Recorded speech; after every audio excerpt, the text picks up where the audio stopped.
द्वारिकापुरी से तकरीबन 25 किलोमीटर की दूरी पर स्थित है नागेश्वर ज्योतिर्लिंग।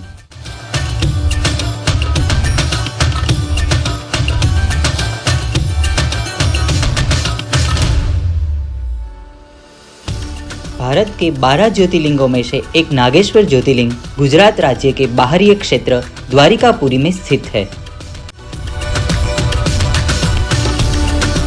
इस पवित्र ज्योतिर्लिंग के दर्शन की भारतीय कथा पुराणों में एक बड़ी महिमा बताई गई है। कहा जाता है कि यह मंदिर 2500 साल पुराना है। 12 ज्योतिर्लिंगों में से यह 10वां ज्योतिर्लिंग यानी द्वादश ज्योतिर्लिंग है।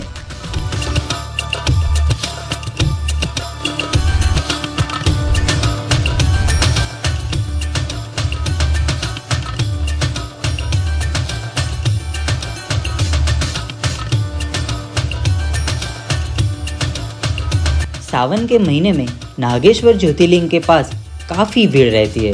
खासकर सावन के सोमवार को यहाँ भक्त भारी मात्रा में भगवान शिव के दर्शन के लिए आते हैं।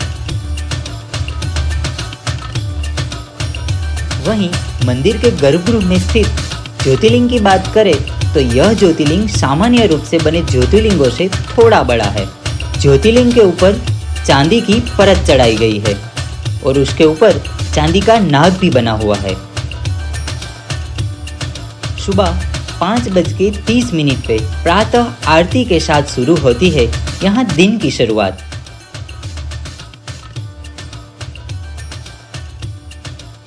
यदि आप इस ज्योतिर्लिंग की पूजा अभिषेक करना चाहते हैं तो सुबह 6 बजे से शाम 4:30 तक मंदिर में पुजारी के द्वारा पूजा करवाई जाती है। शिव के मंदिर के बाहर हमेशा नंदी विराजित रहते हैं। नंदी को भगवान शिव का द्वारपाल भी कहा जाता है। मान्यता है कि शिव तक अपनी श्रद्धा पहुंचाने के लिए नंदी को प्रसन्न करना जरूरी है। नंदी को बुद्धि और ज्ञान का प्रतीक भी माना गया है। यदि आप इस मंदिर पर ध्वजा चढ़ाना चाहते हैं तो आप कभी भी यहाँ के पुजारी से मिलकर ध्वजा चढ़ा सकते हैं।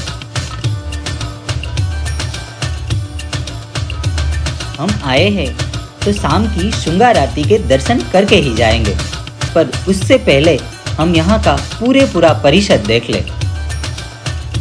द्वारकापुरी के नागेश्वर ज्योतिर्लिंग के परिषद में भगवान शिव की ध्यान मुद्रा में एक बड़ी मनमोहक अति विशाल प्रतिमा है, जिसकी वजह से मंदिर 3 किलोमीटर की दूरी से ही दिखाई देने लगते हैं। यह मूर्ति 125 फीट ऊंची तथा 25 फुट चौड़ी है। इस मूर्ति के पास पक्षियों का झुंड हमेशा आपको घूमते हुए दिखाई देंगे, जो इसकी प्राकृतिक खूबसूरती को और अधिक बढ़ा देता है। परिसर के पीछे एक तालाब है और सुंदर वन है। यहाँ भगवान शिव के पूरे परिवार के दर्शन लोग बड़ी श्रद्धा के साथ करते हैं। यह सुंदर पीपल के पेड़ के नीचे भगवान शनिदेव की भी प्रतिमा है।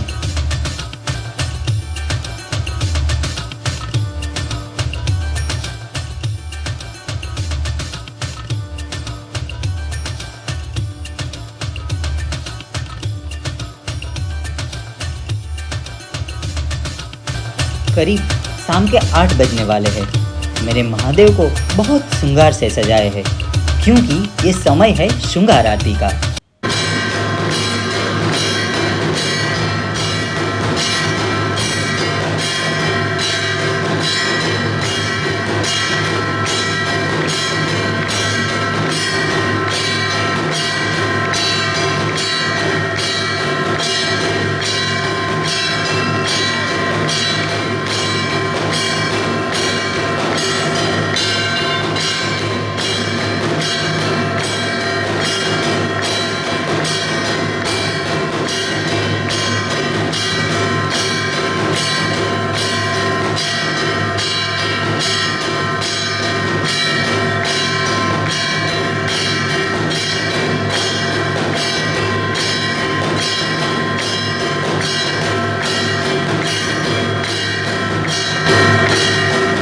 इस आरती को सुनकर भक्तों को लगता है कि हम महादेव के बहुत करीब आ गए हैं।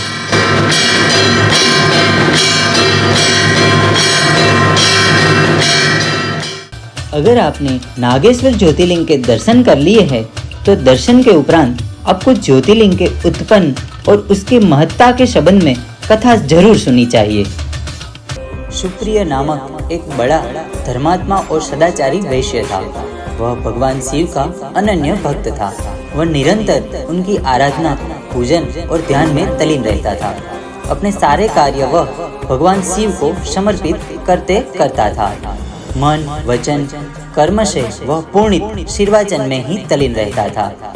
उसकी इस शिव भक्ति से दारुक नामक एक राक्षस बहुत क्रुद्ध रहता था। उसे भगवान शिव की यह पूजा किसी प्रकार भी अच्छी नहीं लगती थी। वह निरंतर इस बात का प्रयत्न किया करता था कि उस सुप्रिय की पूजा अर्चना में विघ्न पहुंचे। एक बार सुप्रिय नौका पर सवार होकर कहीं जा रहा था। उस दुष्ट राक्षस दारुक ने यह उपयुक्त अवसर देखकर नौका पर आक्रमण कर दिया। उसने नौका में सवार सभी यात्रियों को पकड़कर अपनी राजधानी में ले जाकर कैद कर दिया। सुप्रिय कारागार में भी अपने नित्य नियम के अनुसार भगवान शिव की पूजा आराधना करने लगा। जब इसकी सूचना राक्षस दारुक को मिली तो वह क्रोध से उबल उठा। वह सुप्रिय के पास कारागार में पहुंचा। उस समय सुप्रिय पूजा और ध्यान में मग्न था। राक्षस ने उसी ध्यान मुद्रा में उस पर क्रोध करना प्रारंभ कर दिया, लेकिन इसका असर सुप्रिय पर नहीं पड़ा। तंग आकर राक्षस ने अपने अनुचरों से कहा कि सुप्रिय को मार डालो। यह आदेश भी सुप्रिय को विचलित न कर सके।